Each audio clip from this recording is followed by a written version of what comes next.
નમસ્કાર, પ્રણામ મિત્રો. જય માતાજી, જય શ્રી કૃષ્ણ મિત્રો. છૂટાછેડાના 5 વર્ષ પછી સાચી બનેલી ઘટના છે, તો તમને બધાને નમ્ર વિનંતી છે કે છેલ્લે સુધી સાંભળશો. તો ચાલો શરૂ કરીએ. રવિ કેરી ખરીદવા આવ્યો હતો, પરંતુ જ્યારે તેણે તેની છૂટાછેડા લીધેલી પત્નીને બજારમાં શાકભાજી વહેંચતા જોઈ, ત્યારે તે ચોંકી ગયો. નીતાની સામે જમીન પર કેટલાક શાકભાજી ગોઠવાયેલા હતા અને તે ઉદાસ બેઠી હતી. ગ્રાહકની રાહ જોઈ રહી હતી. રવિ ખુશીથી મનમાં ગણગણાટ કરવા લાગ્યો. છૂટાછેડા સમયે તો મોટા ઉપાડે કહેતી હતી કે તારા કરતા 2 ગણો સારો પતિ મળશે, પણ એવું લાગે છે કે તેને કોઈ એવો પતિ મળી ગયો છે જે બેઠા બેઠા ખાય છે. તેથી જ તેની પત્નીને શાકભાજી વહેંચવા મજબૂર કરી રહ્યો છે. તેની ઈચ્છા હોવા છતાં નીતા શાકભાજી વહેંચતી હતી. એ બાજુ તે ખેંચાઈ ગયો. અચાનક રવિએ મોઢા ઉપર રૂમાલ બાંધી દીધો. ગમે તે હોય, પાછલા 5 વર્ષમાં રવિ ઘણો બદલાઈ ગયો હતો. થોડો જાડો થઈ ગયો હતો, રંગ પણ નીકળી ગયો હતો. તેણે સૂટ બૂટ પહેરેલા હોવાથી તે એક સજ્જન જેવો દેખાતો હતો. તેના ચહેરા પર રૂમાલ બાંધ્યા પછી તેને ઓળખવું અશક્ય હતું. જ્યારે રવિ નજીક ગયો ત્યારે એણે જોયું કે નીતા પાસે થોડા બટેટા હતા, જે ગરમીના કારણે જૂના દેખાતા હતા. થોડા ટમેટા હતા, જે એકદમ તાજા હતા. કેરીઓ લાકડાના કેરેટમાં રાખવામાં આવી હતી. એના ઉપર સૂકું ઘાસ હોવાથી કેરી બરાબર દેખાઈ નહોતી રહી. થોડા લીલા મરચા અને 4 થી 5 ટપકાવાળા કોબીના ટુકડા પણ હતા. રસ્તાની બાજુમાં જમીન પર ફક્ત એક ચાદર પાથરેલી હતી અને તેના ઉપર નાની દુકાનમાં માત્ર આટલી જ શાકભાજી હતી. રવિએ જોયું કે નીતા ખૂબ જ પાતળી થઈ ગઈ છે. તેના ચહેરા પર બિલકુલ ચમક નથી, રંગ પણ ફીકો થઈ ગયો છે. એકવાર તેને શંકા ગઈ કે તે નીતા નહીં પણ કોઈ બીજી છે, પણ તેના જમણા ગાલ ઉપર મોટો તલ જોયા પછી તેને ખાતરી થઈ ગઈ કે તે નીતા જ છે. નીતાએ આશાસ્પદ નજરે તેની સામે જોયું અને પછી ઉતાવળે કહ્યું, સાહેબ, શું શાક લેવું છે? પડોશમાં શાકભાજી વહેંચતી એક સ્ત્રીએ વચ્ચે કહ્યું, સાહેબ, તેની પાસે તો વાસી શાકભાજી છે. જો તમને તાજા શાકભાજી જોઈએ હોય તો અહીં આવો. પણ નીતા ઉતાવળમાં બોલી, ના સાહેબ, આ જૂનું નથી. તડકાને કારણે થોડું કરમાઈ ગયું છે, નહીતર બાકી તો આજે સવારે જ ખરીદ્યું હતું. નીતાના ચહેરા પર લાચારી અને મજબૂરીના હાવભાવ જોઈને રવિનું હૃદય જોરથી ધબકવા લાગ્યું. આખરે એને જીવનના 5 વર્ષ તેની સાથે વિતાવ્યા હતા. છૂટાછેડા તો થઈ ગયા હતા, પણ આ 5 વર્ષોમાં કેટલી એ યાદગાર અને સુંદર ક્ષણો પણ હતી. કંઈ પણ બોલ્યા વગર તેણે ઉપરથી ઘાસ હટાવ્યું અને કેરી તરફ જોવા લાગ્યો. કેરીઓ સારી ગુણવત્તાની હતી, જો કે તેમાં થોડી કરચલીઓ પણ હતી, જાણે જૂની હોવાના કારણે તે કરમાઈ ગઈ હોય. તેણે કહ્યું, આ ખરેખર બગડેલી છે. નીતાએ અધીરાઈથી કહ્યું, ના સાહેબ, બગડેલી નથી. ખાલી દેખાવથી એવી લાગે છે. થોડી જ વધી છે. સાંજનો સમય છે તો હું તમને સસ્તા ભાવે આપી દઈશ. ત્યાંથી જવાનો ડોર કરતા રવિએ કહ્યું, મને ખબર છે કે આ બગડેલી છે. તેની છોલીને જુઓ, કદાચ તે અંદરથી પણ પોચી થઈ ગઈ હશે. તેણીએ વિનંતી કરી અને કહ્યું, સાહેબ, કૃપા કરીને એક કેરી ચાખી તો જુઓ.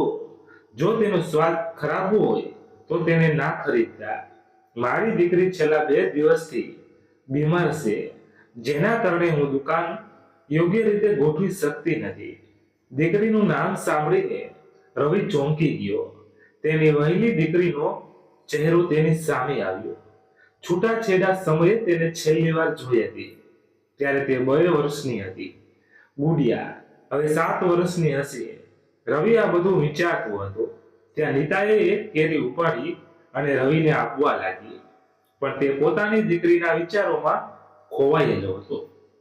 દીકરીની તબિયત ખરાબ થયાના સમાચાર મળ્યા પછી તેના હૃદયમાં કંઈક તૂટવા લાગ્યું. આ રહી કેરી, સાહેબ, કૃપા કરીને તેનો સ્વાદ ચાખો. નીતાના શબ્દોને અવગણીને તે ઉતાવળમાં બોલ્યો, બધી કેરીઓનું વજન કરો. નીતાએ આશ્ચર્યથી તેની સામે જોયું અને કહ્યું, બધી. તે ખુશ થઈ ગઈ અને કેરીઓનું વજન કરવા લાગી. 8 કિલો કેરી હતી. તેણે 2 થેલીઓમાં કેરી મૂકી અને રવિને આપતા કહ્યું, 100 રૂપિયાનો કિલોના ભાવે વેચું છું, પણ તમે આ બધી કેરી લઈ રહ્યા છો તો તમને 80 રૂપિયા કિલોના ભાવે આપું છું. કુલ રકમ 640 છે. સાહેબ, જો તમે વધારાના 40 રૂપિયા રાખો તો પણ તમારે ફક્ત 600 રૂપિયા ચૂકવવા પડશે. રવિએ કહ્યું, તમારી દીકરી બીમાર છે તો તમે 100 રૂપિયા કિલોના ભાવે જ આપો. પછી રવિએ 500 રૂપિયાની 2 નોટ આપી અને જવા લાગ્યો. નીતાએ પાછળથી બૂમ પાડી, જો હું 100 રૂપિયાના કિલોના ભાવે આપું ને તો પણ 800 રૂપિયા જ થાય, એટલે સાહેબ તમારા 200 રૂપિયા પાછા લઈ લો.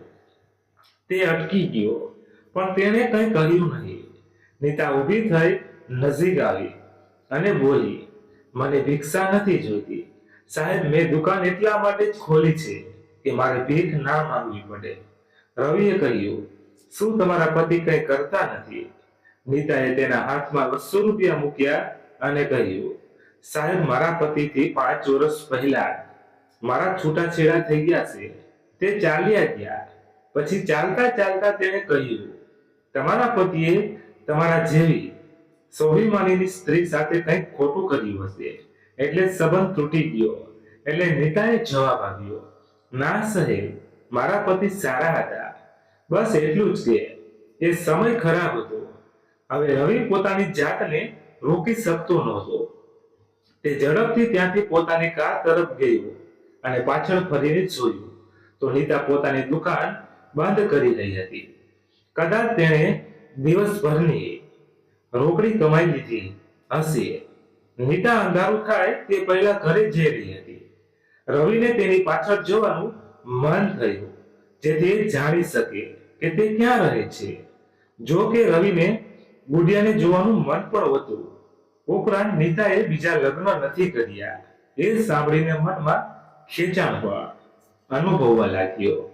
જ્યારે નીતાએ બાકી રહેલા શાકભાજી એક બોક્સમાં રાખ્યા અને ઘર તરફ ચાલવા લાગી, ત્યારે રવિ બિલ્લી પગે પગપાળા તેની પાછળ ગયો. તે નીતાથી અંતર રાખીને ચાલ્યો જતો હતો, જેથી નીતા તેને જોઈ ન શકે. રવિના મનમાં એક પ્રશ્ન વારંવાર ઉઠી રહ્યો હતો કે નીતા આ શહેરમાં કેવી રીતે આવી. તેના માતા પિતાનું ઘર દૂર એક ગામમાં હતું. ત્યાં તેના 2 ભાઈઓ હતા. છૂટાછેડા વખતે તો કહેતા હતા કે અમારી બહેન અમને ભારી નહીં પડે, તો એના ભાઈઓએ તેની બહેનને એકલી કેવી રીતે મૂકી દીધી. જો કે નીતાના જવાબથી રવિને પણ ખૂબ જ સાંત્વના મળી કે મારા પતિ સારા હતા સાહેબ, બસ દિવસો ખરાબ હતા. ચાલતા ચાલતા એ વિચારોમાં ખોવાઈ ગયો. આજે પણ નીતા તેના વિશે ખરાબ નહોતી વિચારી રહી. અચાનક ચાલતી વખતે રવિનું હૃદય લાગણીથી ભરાઈ ગયું. એની આંખોમાં આંસુ આવી ગયા. તેને યાદ આવ્યું જ્યારે એક રાત્રે નીતાએ કહ્યું હતું, તમે ફક્ત મારા સ્વાભિમાનનું રક્ષણ કરજો, હું તમારી સાથે રહીને બધું સહન કરી લઈશ. અને તે પત્નીના આત્મસન્માનનું રક્ષણ પણ કરી શક્યો નહીં. રવિની ભાભી તેની સામે જ નીતાનું અપમાન કરતી હતી. તે શાંતિથી ઊભો રહ્યો અને યાદો તાજી કરતો રહ્યો. નીતા એક સ્વાભિમાની સ્ત્રી હતી. તેને કોઈ પણ કારણ વગરનું નમવું ગમતું નહોતું. એટલા માટે તે તેના માતા પિતાના ઘરે આવી. તે પછી રવિએ ભાઈ ભાભીની ચઢામણી હેઠળ તેને છૂટાછેડાની નોટિસ મોકલી. તે પોતાના ભાઈ અને ભાભીનો ખૂબ આદર કરતો. એટલા માટે તે પોતાની પત્ની કરતા પોતાની ભાભી ઉપર વધારે વિશ્વાસ કરતો હતો. નીતા સાથેના તેના જીવનના પહેલા 3 વર્ષ ખૂબ સારા રહ્યા, પણ ચોથા વર્ષે તકરાર થવા લાગી. જ્યારે પણ ભાભી કોઈ કારણસર ગુડિયાને થપ્પડ મારતા ત્યારે નીતાને તે બિલકુલ ગમતું નહીં. આ મુદ્દા ઉપર વિવાદ વધતો જતો હતો.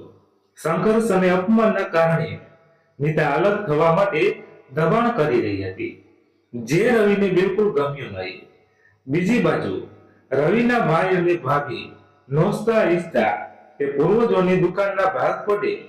ભાઈ ભાભી બધું જ એકલા પડાવી લેવા માંગતા હતા. રવિ દુકાનમાં તેના ભાઈ સાથે એક સરખી મહેનત કરતો હતો, પરંતુ જ્યારે પણ તેને અને નીતાને પૈસાની જરૂર પડતી ત્યારે તેમને તેમની ભાભી પાસેથી પૈસા માંગવા પડતા. નીતાને આ ગમતું નહીં. ચાલતા ચાલતા નીતાએ મેડિકલ સ્ટોરમાંથી કેટલીક દવાઓ લીધી અને પછી એક ગલીમાં ગઈ. રવિ ચોક્કસ અંતર રાખીને તેની પાછળ પાછળ જઈ રહ્યો હતો.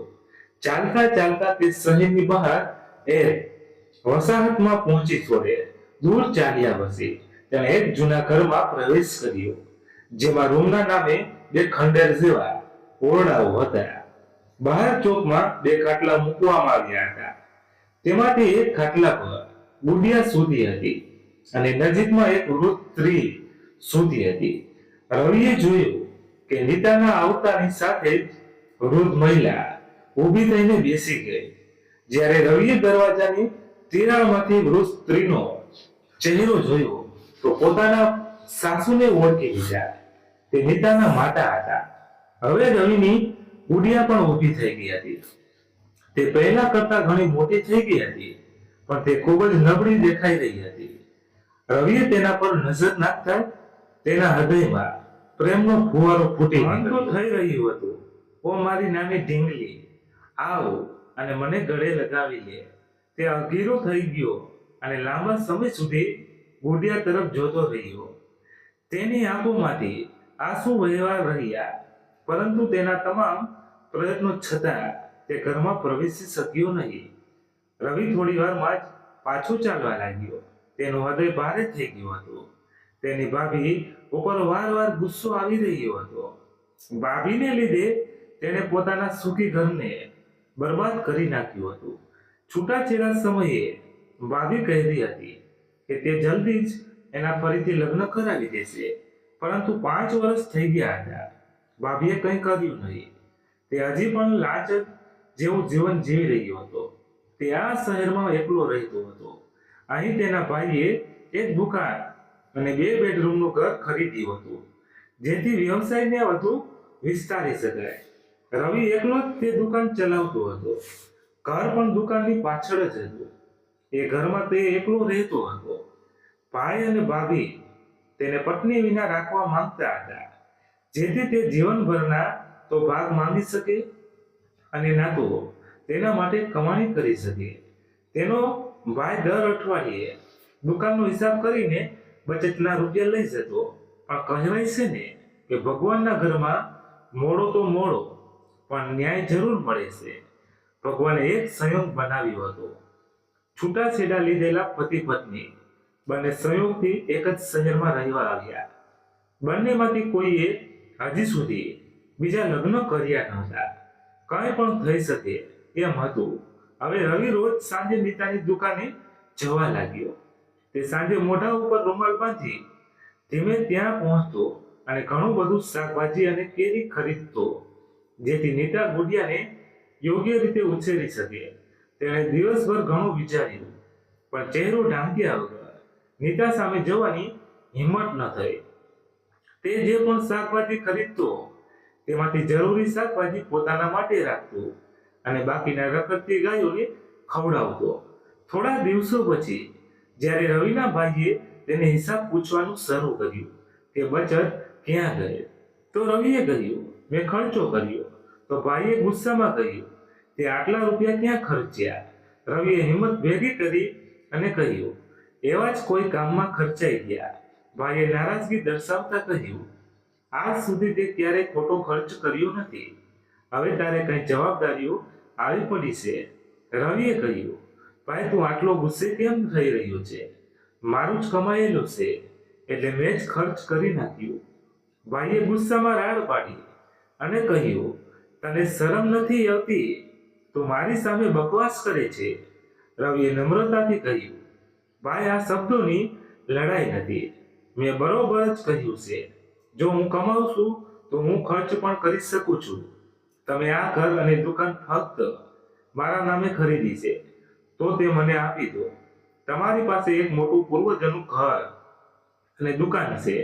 અહીંની મિલકત કરતા એની કિંમત વધુ છે. તમે પૂર્વજોની મિલકત રાખો અને મને આ નાનું ઘર અને દુકાન આપી દો. હવે હું એકલો રહેવા માંગુ છું. ભાઈએ કહ્યું, તું શું વાત કરે છે? શું હું તને એકલો છોડી શકું? અત્યારે મારે ઘણી ફરજો પૂરી કરવાની છે. હું તારા ફરી લગ્ન કરાવી આપીશ. હું તારો પરિવાર ફરીથી બનાવીશ. રવિએ કહ્યું, હવે મારી ચિંતા કરવાનું બંધ કર. ભાઈ, તે અને ભાભીએ મને મારી પત્નીથી અલગ કરવાનો પ્લાન બનાવ્યો અને મારું વસાવેલું ઘર બરબાદ કરી નાખ્યું. હવે હું તારી યુક્તિ સમજી ગયો. રવિ બોલ્યો, મારા છૂટાછેડાને 5 વર્ષ થઈ ગયા છે.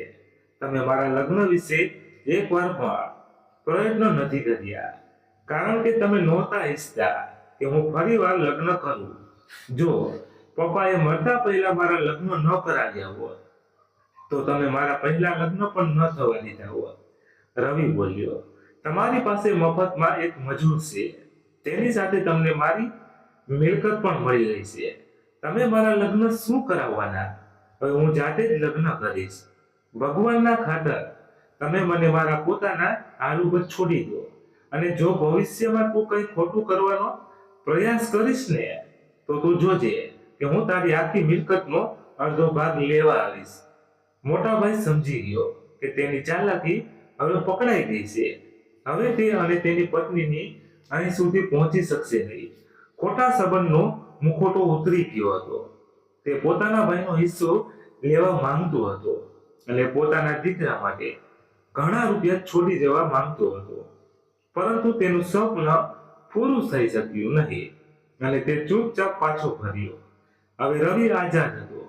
ભાઈ ભાભીના ચંગુલમાંથી મુક્ત થયો. તે ખુલ્લા મનથી વિચારી શકતો હતો. તે નીતા અને ગુડિયાને ખૂબ જ મિસ કરી રહ્યો હતો.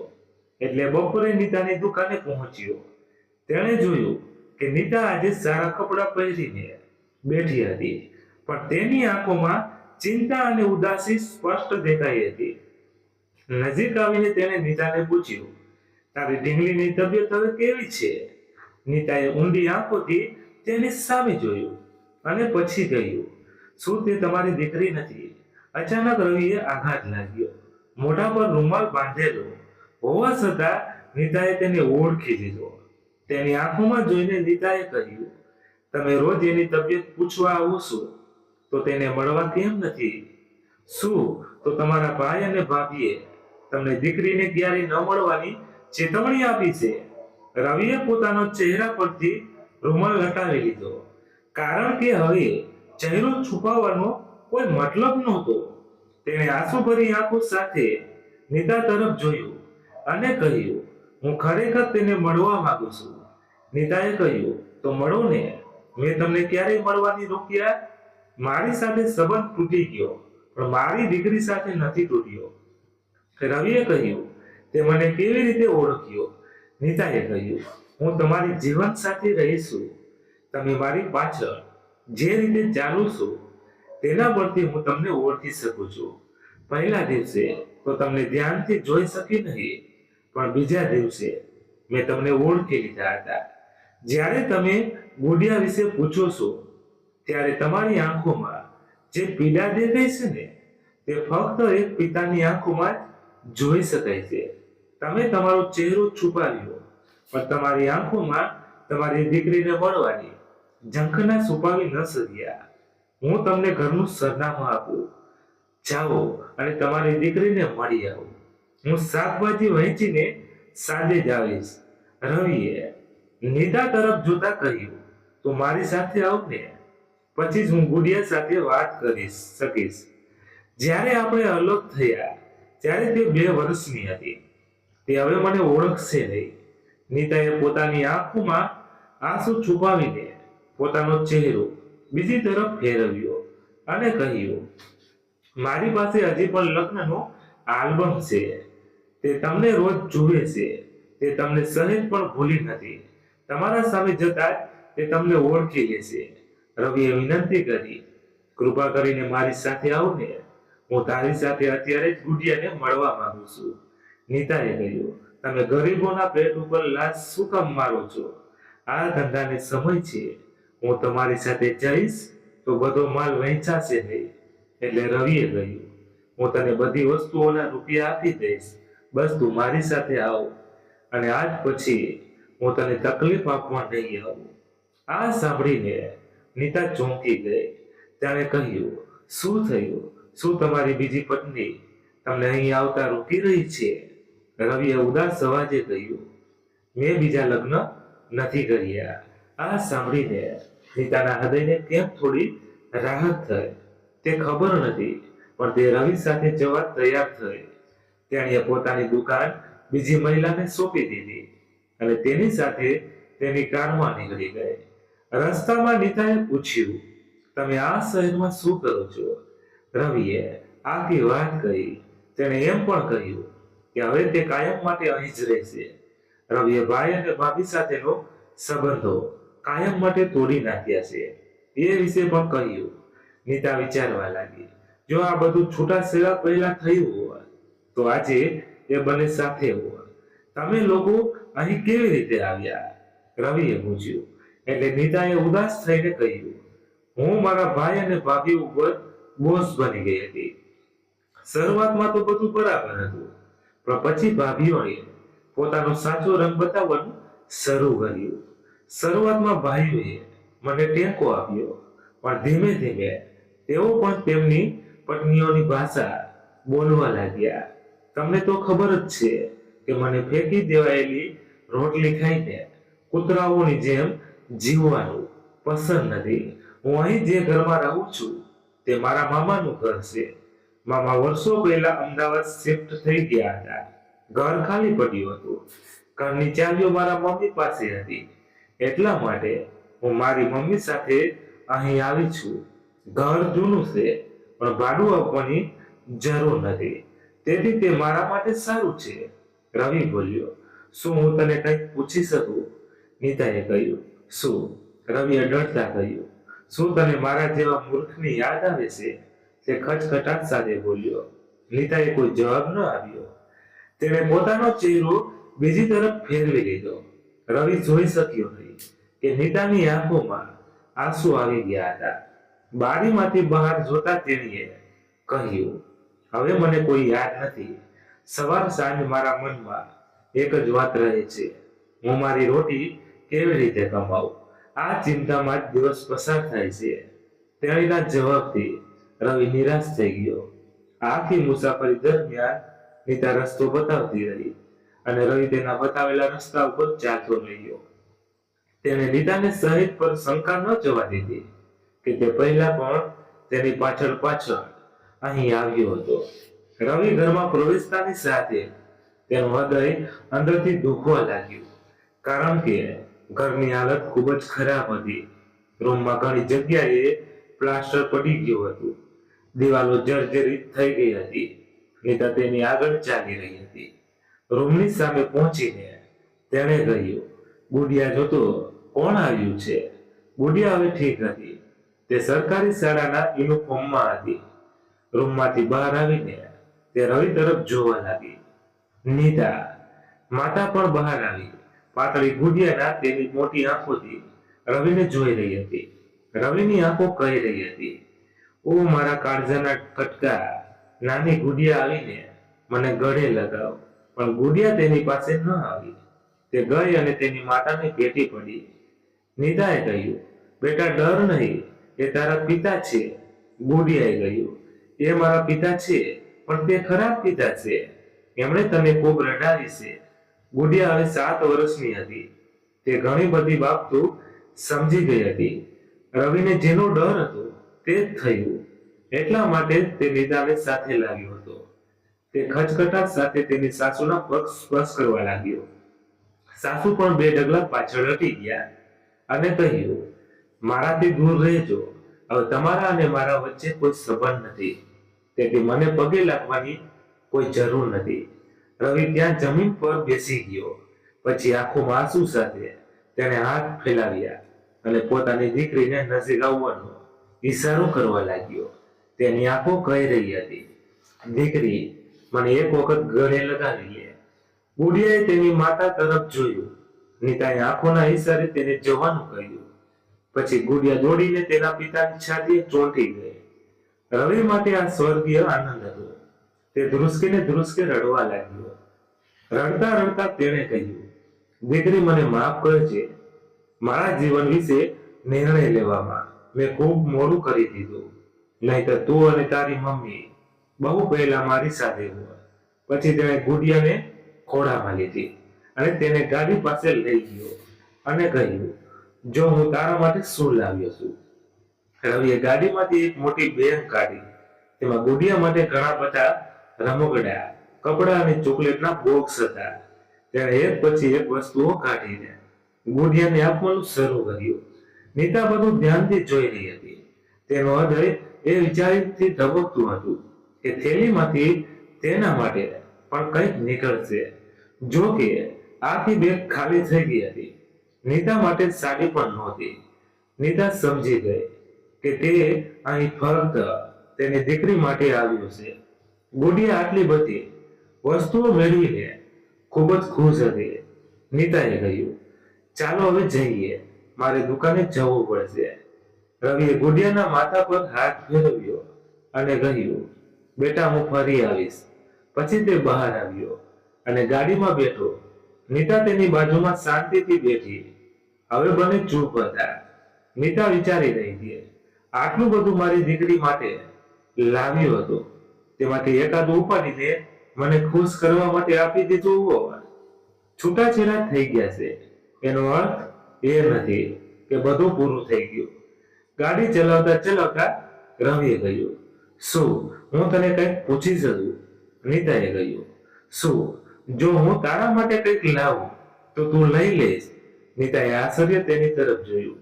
પછી બોલી, જો તમે લાવ્યા હો તો ઘરે જ આપી દેવું હતું ને, પણ હવે જવા દો. રવિ ઉતાવળમાં બોલ્યો, હું લાવ્યો છું, મને વચન આપ કે તું તે લઈ લઈશ. ના નહીં પડે.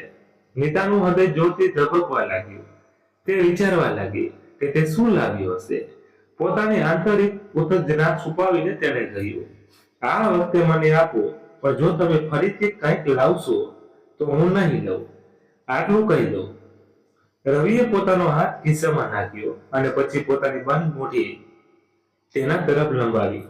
નીતાએ ધબકતા હૃદય સાથે હાથ લંબાવ્યો. રવિએ તેના હાથમાં જે મૂક્યું તે જોઈને તે ખુશીથી ઉછળી પડી, કારણ કે તે એક સુંદર સોનાનું મંગલસૂત્ર હતું. રવિનું હૃદય પણ જોરથી ધબકતું હતું. આ કારણે તે ડરી ગયો અને તેણે ગાડી રોકી દીધી. નીતાના ગળામાંથી એક ગુંગળામણ ભર્યું અવાજ નીકળ્યો. આ શું છે? તેણે કહ્યું. કૃપા કરીને ના ન કહેતી. હું ઘણી બધી અપેક્ષાઓ સાથે આવ્યો છું. હું મારી બધી ભૂલો માફી માંગુ છું. હું ખૂબ જ મૂર્ખ વ્યક્તિ છું. તેથી જ મારા પોતાના લોકોએ મને છેતર્યો અને તને મારાથી દૂર કરી નાખી. જ્યાં મારે તારી સાથે ઊભા રહેવું જોઈતું હતું ત્યાં હું ઊભો રહી શક્યો નહીં. પણ હવે હું વચન આપું છું, હું આખી જિંદગી તારા માટે જીવીશ. આપણે આપણી પ્રિય દુનિયા ફરીથી બનાવીશું. આપણે ગુડિયાને સારી રીતે ઉછેરીશું. હું તારી માતાનું પણ ધ્યાન રાખીશ. અચાનક નીતા સ્થિર થઈ ગઈ. એ કઈ બોલવાની હાલતમાં નહોતી. તે ફક્ત મંગલસૂત્ર તરફ જોઈ રહી હતી. રવિએ કહ્યું, નીતા, ઓ નીતા, હું તારો જ રવિ છું, જેના હાથનું ઓશીકું બનાવ્યા વગર તું સૂઈ શકતી નહોતી. મહેરબાની કરીને નાના કહેતી. હું તને આવું જીવન જીવવા જોઈ શકતો નથી. જ્યારથી મેં તને આ હાલતમાં જોઈ છે ત્યારથી હું દરરોજ રડું છું. આટલું કહીને તે રડવા લાગ્યો. નીતાએ મંગલસૂત્ર મુઠ્ઠીમાં પકડી રાખતા કહ્યું, છૂટાછેડાના કાગળોનું શું થશે? હું તેને ફાડી નાખીશ. રવિએ રડવાનું બંધ કરતા કહ્યું. તોય નીતાએ તેને મંગલસૂત્ર પાછું આવ્યું. રવિએ આંસુ ભરેલી આંખોથી તેની સામે જોયું અને બંને હાથ જોડી દીધા. હળવેથી નીતાએ કહ્યું, આ મંગલસૂત્ર તમે તમારા હાથે જ મને પહેરાવો. આ સાંભળીને તે ખુશીથી કૂદી પડ્યો.